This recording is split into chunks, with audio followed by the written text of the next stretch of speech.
I'm sitting here with Dave Shore, who's a Barrow AFC fan, and he's brought in this magnificent flag here that's been signed by a number of different people, a number of different players, staff associated with Barrow. Dave, why don't you tell us a little bit about this flag and why you brought it in today? Well, I think it was about back in 2012.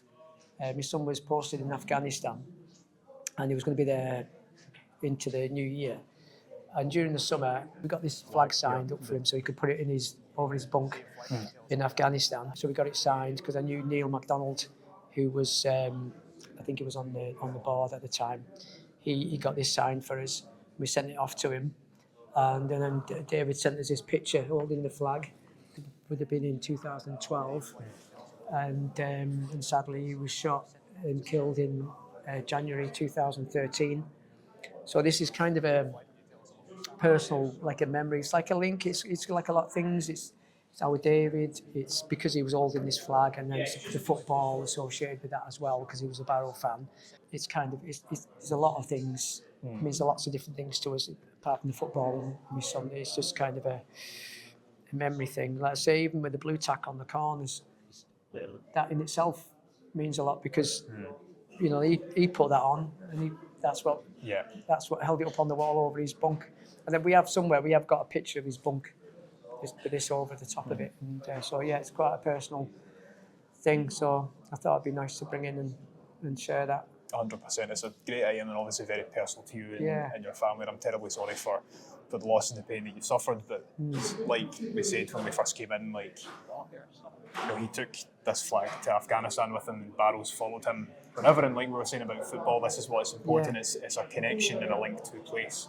Yes. And now that it's back with you, that's your link to him, wherever he may be. Exactly, yeah. It's almost like a full circle. Yeah. Because obviously it was in this building when it was signed. 100%. Then it went off to Afghanistan and it's come all the way back today. So today, I suppose it's closed the circle today. But there's a lot of memories associated with it, and obviously with David. But so that's the flag.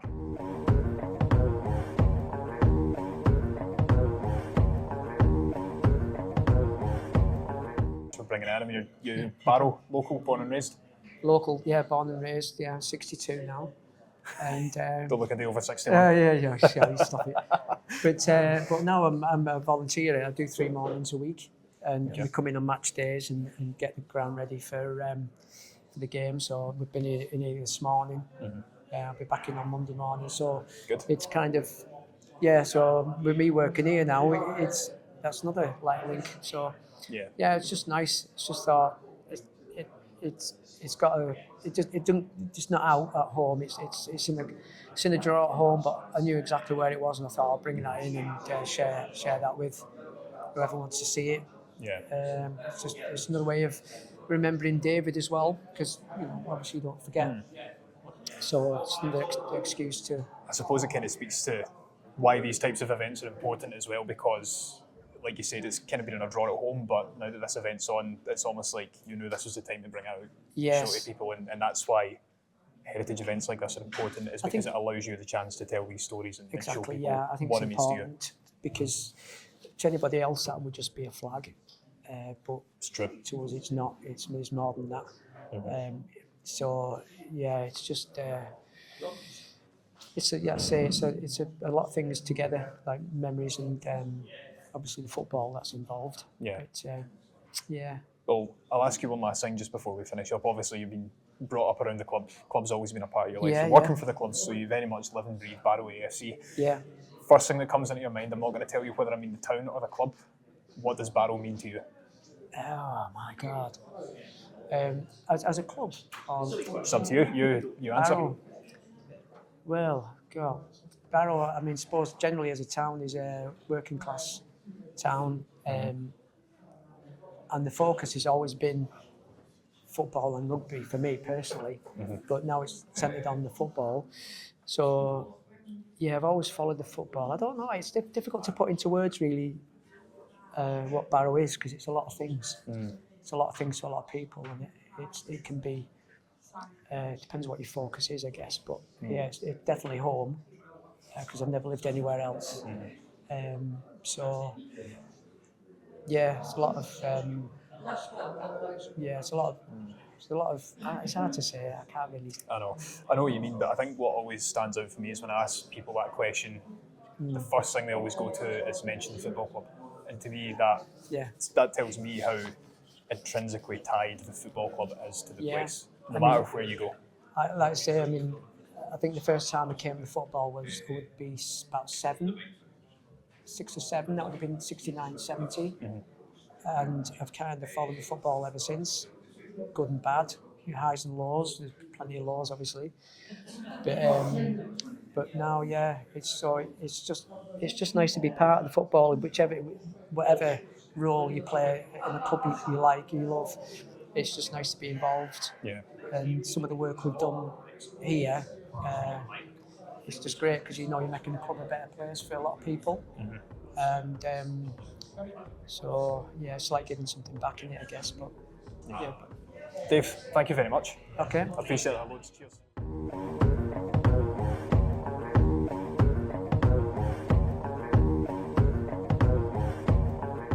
First of all, what's your name, sir? I'm Peter Naylor, and I live in Carlisle. Don't judge me for that, but you know. Not at all. Carlisle's the best town in England, in my opinion. Next to Barrow, of course. What are all these items that you brought into the Barrow 125 exhibition today? I brought 3 things along. The background to this first one is I was born in Barrow in Salthouse, moved to Carlisle and Lancaster. When I was at Carlisle, I saw my first football game, which was friendly involving Stanley Matthews. And then in 1962, we moved back to Barrow, and it was at Auntie Winnie's up top of Cemetery Bank. And my dad took me to the football, and it was a sunny day.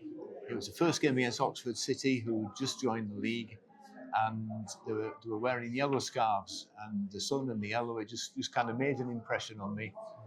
We won the game, and I was kind of hooked, and I went regularly and even went to the reserves.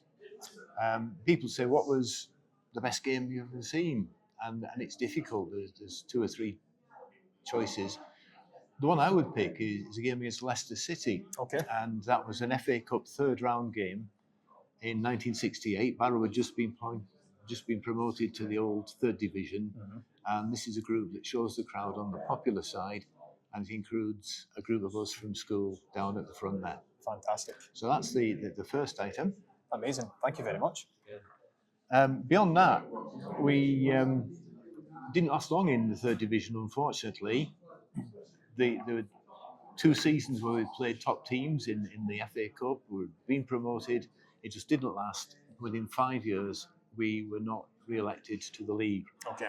And it's against the background of off-field struggles going back over years for the club, which probably have continued since. That relegation in 1972, people say, oh, it was because of this, because of that. But there was no denying we had the worst record for having to apply for re-election of any club, jointly with Hartlepool.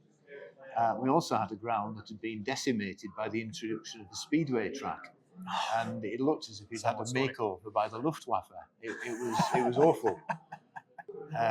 First 5 seasons, in fact, the best position, 21st. So we struggled every season in that. And I think it was only the fact there wasn't a second tier to it that we stayed in that league. Attendances dropped from 5,000-6,000, which was late 1960s, to hundreds. Very rarely got over into 4 figures. On one occasion in 1977, just before Christmas, we ended up with 175 people watching the game in a complete football stadium. That's rough. And that wasn't the low point. I went to see them away at Gateshead, and there were 60 people in attendance, and Ronnie Yates, ex-Liverpool legend, led the club out into this wilderness with a football pitch in the middle of it, and must have thought, what have I done to come here? So that was the start of things. By a freak, an Alliance Premier League was formed, and we were accepted into it. Logically, where we were, we shouldn't have done. 4 seasons in there, down, 2 seasons back up, down, 3 seasons more, and then things began to look up a little bit. FA Trophy had become a bit of a thing. We'd done very well. One year we got to the semi-final against Enfield, And it took 4 games to resolve that, the 2 original home and away, and then 2 replays. So we lost inevitably in the last replay. That's the way. But in 1989, we were promoted again, and then in 1990, April the 4th, it was the second final of an FA Trophy, second leg of a semi-final of an FA Trophy tie against Colne Dynamos. And we went into it with a 1-0 lead, drew the game, and at the end of the game, we were going to Wembley. Almost unbelievable, really. And on the way out of the ground, there were people selling Wembley scarves, and that's the second item I've brought along here, if you'd like to take the other end of that. That'd be amazing. And the thing about this scarf, it was sold outside the ground. Class, isn't it? I thought to myself, that's quick knitting, isn't it, to get that done after the game like that? But of course, it was on the way up the motorway afterwards, I realised this wasn't a genuine scarf, this was some chancers who'd come along, probably with a bunch of Colne scarves as well, ready to sell them after the match. Of course, Colne don't exist anymore, do they? They don't, they went out of business very, very soon after that. The up and down pattern continued. It was a turbulent time off the field, and we went into administration. A members club was formed. Despite the efforts of a lot of people, but 2 in particular, it really didn't take off in the way it should have done. And eventually other people came in to rescue it. And in 2018, something special happened. Some fairy dust must have been sprinkled over this ground. And Ian Everett was appointed, and things changed. And right at the outset, the very first game in August, sunshine, Haventon Waterlooville, we won 3-0, and it looked different. For example, at half-time, the team trotted off the pitch while the others just walked off. There was a real positivity and belief that this team was going to succeed. In the second season, we had 2 consecutive 7-0 wins in February. Fantastic. It was perhaps the finest away performance around then as well. 3-0 win at Notts County. And that put us top of the conference, and we stayed there. And then COVID came. And COVID stopped the league, and there were three months of hanging on a little while, what's going to happen. And eventually it was decided that the league will be decided on a points per game basis. That's right. And we went up. And we couldn't really celebrate it because of COVID restrictions. It's really weird, because I remember, obviously with us being based in Scotland, ours was, we were both Celtic fans, and we got given the title, our league never restarted, so we were delighted, but all the other leagues were cancelled effectively. And non-league, as if they didn't Scotland, happen. as if they didn't happen, Yeah. all the non-leagues were stopped. But then, obviously the Premier League started back up down here in England, and then you had other leagues doing some things and other leagues doing other things, and it was all a bit chaotic. Yeah. I remember that, So come September, first game was played. This is the programme for it. Fantastic. And we played Stevenage, it was a draw. Morecambe sent a plane over wishing us good luck back in the league, which was particularly impressive, I thought. And here we are, we're still in the league, still bits of ups and downs, but you've got to be positive to the future. And I think remember all those people over the decades, many, many decades, who've simply kept the club going through hard work and very often at their own expense. yeah. So those are my 3 items. At the end of the day, a lot of that is what it's all about, and that's what I enjoy speaking about when we're talking about heritage, because people do unbelievable things for the football clubs that they wouldn't do for anything or anyone else. Yeah. Which is really important, and for me that says quite a lot, because it means they see the football club as being one of, if not the most important aspect of their lives. And there's not a lot of reasons. There's a huge amount of reasons that can be the case. Obviously, being from Carlisle for a period of time and then moving back here, what is it that draws you to Barrow? Because, I mean, I have to commend you, your memory's great, and I can barely remember what I done yesterday. So you've done a fantastic job of remembering all these What draws me stories. to Barrow, I think, is just the sense of community in the town, the location, the heritage of the town, the beaches, the nature reserves, Furness Abbey, the Victorian architecture. There's loads of things to commend it. We've probably got one of the worst town centres in the country, but lots of others challenges for that title. Yep. But to be fair, the rest of it's more important. What if the football club wasn't here? It would save me a lot of time on the N6 and petrol money. Aye, that's a fair point. Pete, Okay. thank you very much. This has My been pleasure. fantastic. Nice to see you. Cheers.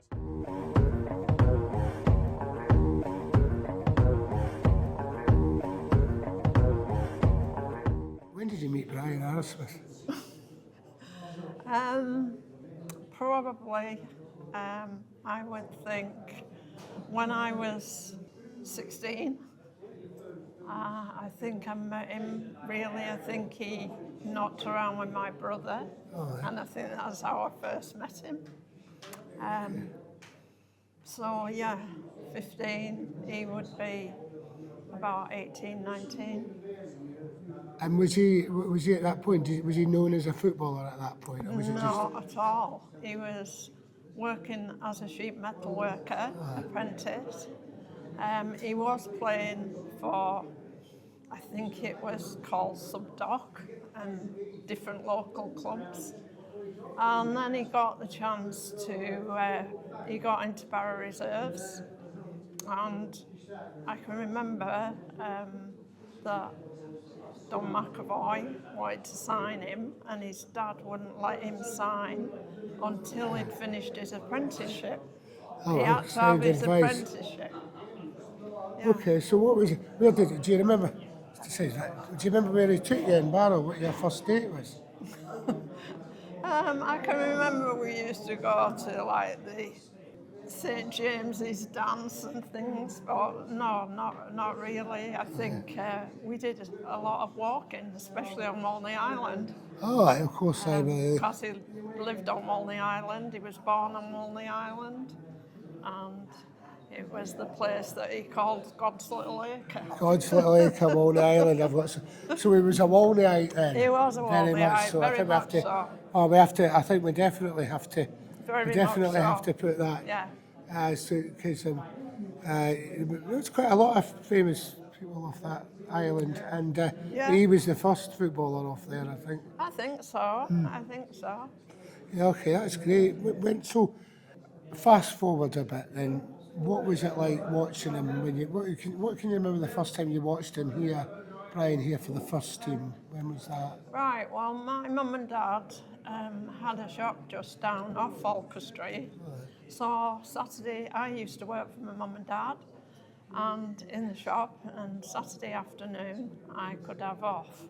So it was just a little walk up the road with, I used to come with Maurice Hughes, who was the physio then. Oh. I used to come with Maurice's son, Ron, Okay. to one or two games.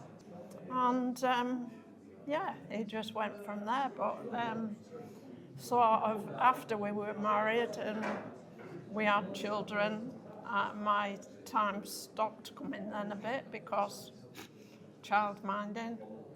Okay. So you didn't. What was he for Brian?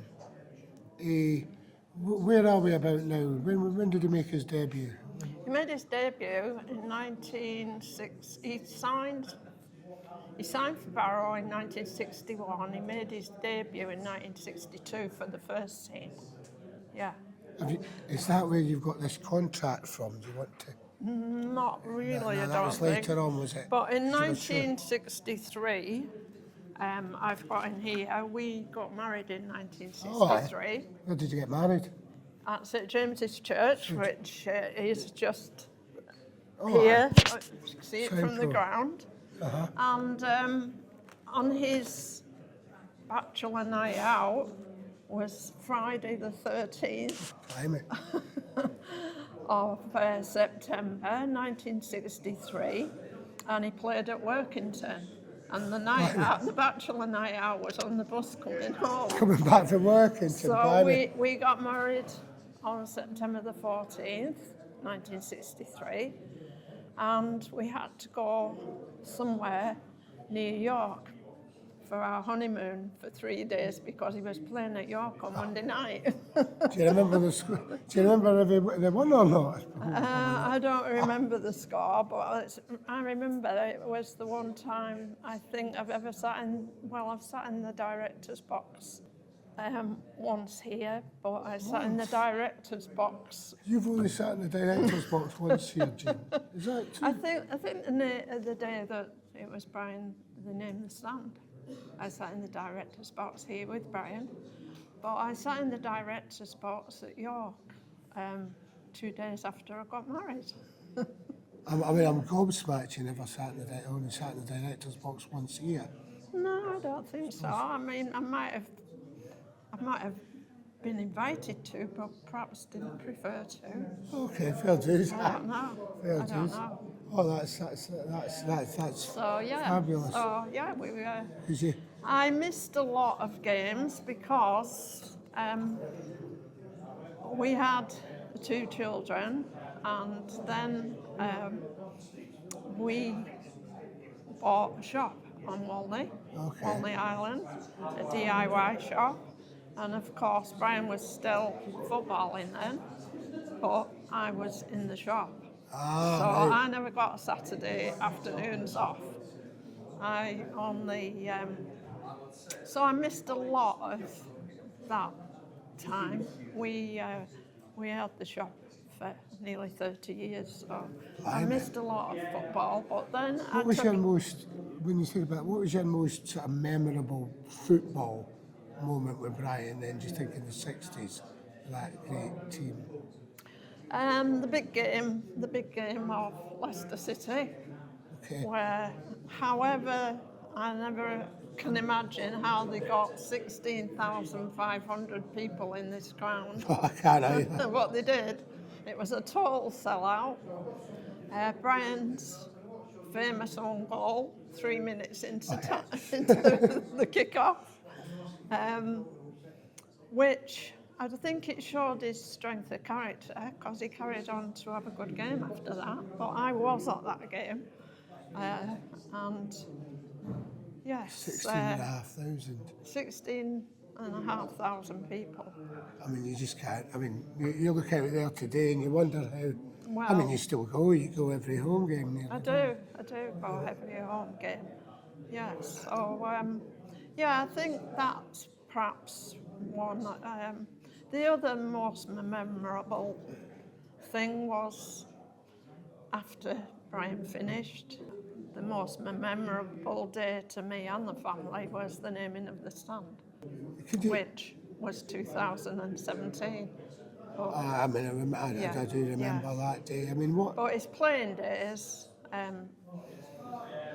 was over 20 years. It's a bit of a difficult question to ask this in the sense that how do you quantify it? What would Brian have said if they'd asked, what does Barrow soccer mean to you? Barrow soccer's meant Brian would have played for nothing. He was so he thought such a lot of Barrow soccer, even I don't know, even after he finished playing, he sort of ran the reserves for a bit, and yeah, he was very, very much into, well, all sports really, cricket, football, golf, but his football was his main career. I mean, what was it like? I mean, he was a centre half, captain of the team, you know, strong man. How did he see himself as a player, and who would he said, you know, who did he enjoy playing with the most in terms of in that Barrow team, in the Barrow team, especially the '67 one that went in the up Barrow to team, he had such high regard for Dickie Robinson. Yeah. Dickie Robinson, he said, taught him such a lot. As it's going out a little bit, Dickie Robinson was there. He was, after Dickie's playing days, Dickie was trainer. Ah, that's right. Now, see, I remember. Yeah. I know about him as a trainer. Dickie was trainer, but Brian said that, yeah, he was, but his hero of all football, I think, was, where is it? Tom Finney. Tom Finney, aye. Tom Finney was, Brian used to go to Preston as a boy on the train to watch Tom Finney. There's a lot there's a lot of parallels really, isn't there? Tom Finney had a trade and... Yeah, he was a plumber right up till, yeah. Okay. So... you were talking before about his contract. His contract... Can you show me the contract? Because this is fabulous. this shows you in terms of, I mean... This was the one when in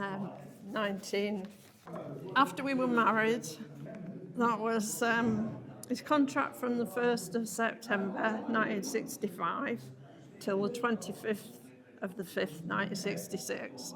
He was on £16 a week. Brilliant. An addition £4 per week when playing in the first team. I know, that was, And the gate bonus of 5 shillings after 250 spectators okay. over the 4,000. I was going to say, that sounds like a Tony, that sounds Over like a the Tony Shearer deal. 4,000 home matches. All right. But his first contract was that one. That was, well, I don't know whether it was the first, but that was the agreement in 1961 when he signed professional. And he was single then. I can tell that by his address. That was his home address of his parents. And he signed for £5 a week. And that was on the 19th of the 10th, 1964. No, 1961, sorry, until the 6th, 1962. I mean, how many? He played for Barrow and Netherfield, didn't he? That was. He played for Netherfield for an interim period after he sort of was finished at Barrow football, but then he came back. Brian's played a total of 580. No, I don't think. Well, that's what I was actually well done for, because I was going to ask, and then I thought I didn't want to put you on the spot. Well, I just made one or two little I don't want notes. to put you on the spot. 580 games for Barrow. Well, Or 580. the only one that's played more games is Colin Cowperthwaite, Oh, I didn't who's a know good that. friend, but Colin didn't play when they were in the Football No. League. So Brian achieved those appearances when Barrow were in Division 3. Yeah, I mean, by the- miles. Yeah, so over his career, he played for, not just for the first team, but for Barrow. He played 580 approximately. Might be 1 or 2 years. Did he ever get tempted away? Because, you know, a promotion winning side, centre half and captain, there must have been interest. There was, but probably my fault, because I was a very home girl and 2 children, and I was very close to his family and my family, as he was. So there was never the temptation, and I think because we had established a business between us, and we, I think we were so happy living in Barrow that we didn't. Well, I lived. Brian was born on Walney and lived on Walney most of his life. It was only in the latter years that we moved to Harcourt, but I think we were happy with our life in Barrow. That we didn't see any advantage in moving. See, I love that. I came to Barrow, I thought I'll stay for a year, and that was in 19, you know, quite a lot of people say that, you'll To know be that, quite Jane. honest, there's so many footballers that came to Barrow to play for Barrow that stayed. Fred Else was one of Well, the them. son's here today. Peter Bebbington still lives in Barrow. Roy Ellison just lives in the Lakes, Windermere. Is this all from the, that's all that from the era. 60s teams? Well, 60s, 70s, 80s probably. But there's just a couple of examples, but such a lot stayed in Barrow. I think that's what, as somebody who stayed because it's just the people really. What is it? Because so many, it's very easy to knock Barrow, but actually, I find it, it's the longest place I've lived out. Is it? Yeah. Is it really? And You come from a lovely place, Scotland. no, it's some of it's lovely, some of it's Well, it's the like same with everywhere in everywhere. Ireland. But I couldn't. I can't really. What is it about that makes you feel that about Barrow, Jane? It's hard for me as a Barrovian as well. I'm a Barrovian. I've never lived anywhere else but Barrow. I don't know. I think being near the sea is one of the things that I love about Barrow, about Walney Island. And my two sons both lived on Walney Island, but my eldest son lives in Cornwall. So you're back by this. Lived in Cornwall for 30 years, but he still calls Barrow home. Oh yeah, well, I can see that. I see that. I mean, I see that because much as I love Barrow, I'd still call myself an Aberdonian, and that's next to the sea. Yeah. So maybe it's the sea. Maybe it's Maybe that it whole is, island. maybe it Maybe it's the is. sea air, Jean. Yes, Maybe that's what it is. But, yeah, I think, Brian was very happy with where he lived, and I think that, I don't know why we didn't ever move, but he never wanted to live anywhere else, I don't think. Just you go obviously Brian died during COVID. He did. Brian died of COVID.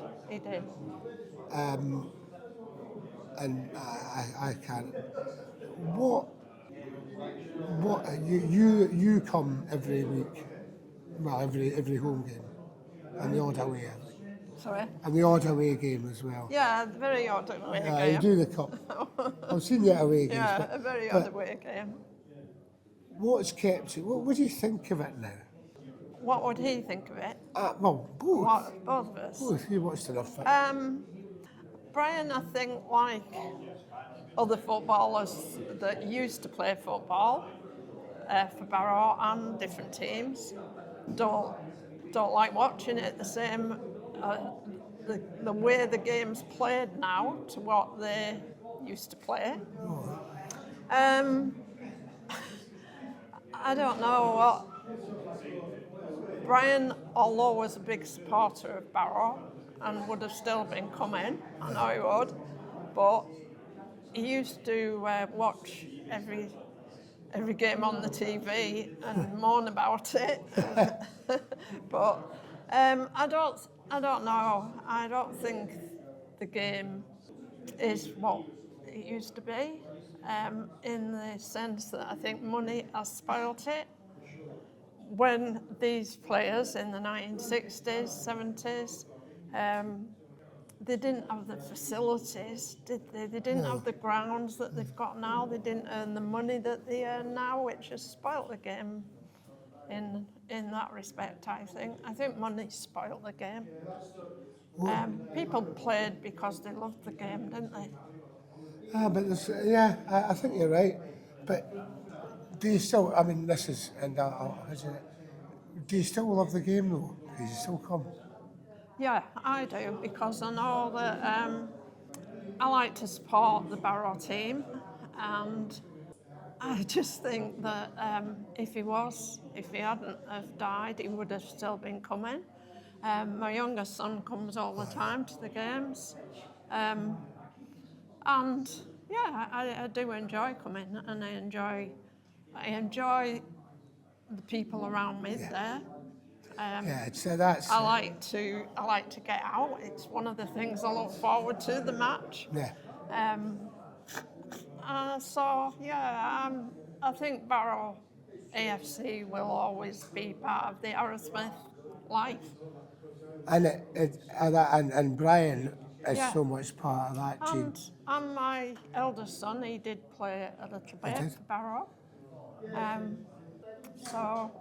It's always been part of our life, really, especially the children growing up and that. They only knew the dad as playing for Barrow. And it's so much part of you, like your. Yeah. Yeah, I mean, it's hard to quantify. How do you describe a football club? It's part of your. It's part of your identity, isn't it? It is, isn't it? It was Brian's identity, and he just loved the chat that when he was so well known in a little town like Barrow that he loved talking a lot, and yeah, he loved being recognised and talking about football to whoever. Oh, that's Football, cricket, golf. Oh yes, he could talk about the lot. Oh yeah, he didn't. He was a good cricketer. That's brilliant.